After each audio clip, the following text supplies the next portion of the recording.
What's up, everyone? Welcome to the Power Play with CJ. I'm going to focus in on the something I figured I'd dish on. As an American, obviously, I was devastated and heartbroken when the U.S. Women's National Soccer Team lost in the quarterfinals of the Olympics to Sweden. I haven't slept right since. But anyway, Hope Solo, who's probably the worst representative of America you can imagine, called Sweden out for their tactic and all that shit. What's that have to do with hockey? People were saying the same thing about the New Jersey Devils in the 90s and 2000s with the trap. Was it the most entertaining brand of hockey? No. And first of all, the trap didn't ruin the fucking game either. Let's get that straight. You don't blame the New Jersey Devils for the dead puck era happening. The dead puck era was happening one way or the other. They were just smart enough to capitalize and win 3 Stanley Cups out of it. That's it.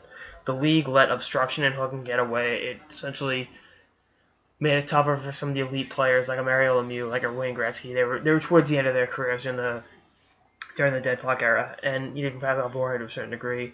Kind of limited them from showing off what they can do and how great they were as players, and the fact that hooking, slashing, whatever was allowed.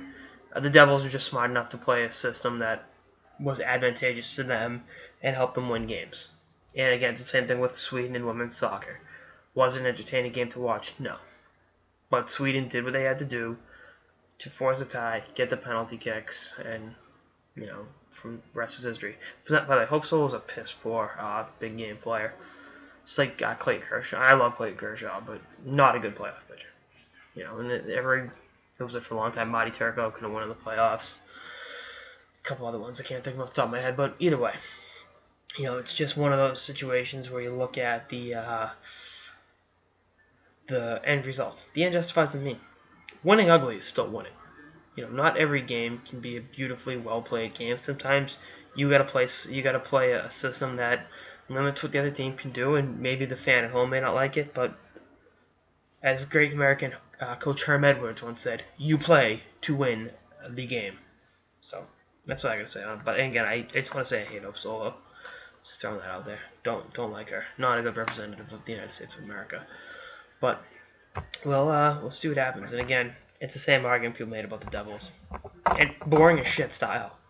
But sure, fans in New Jersey will take those 3 Stanley Cup banners they got hanging up in Newark. But anyway, that's all I got in this episode. Stay tuned for more episodes throughout the off season and beyond. Later, guys.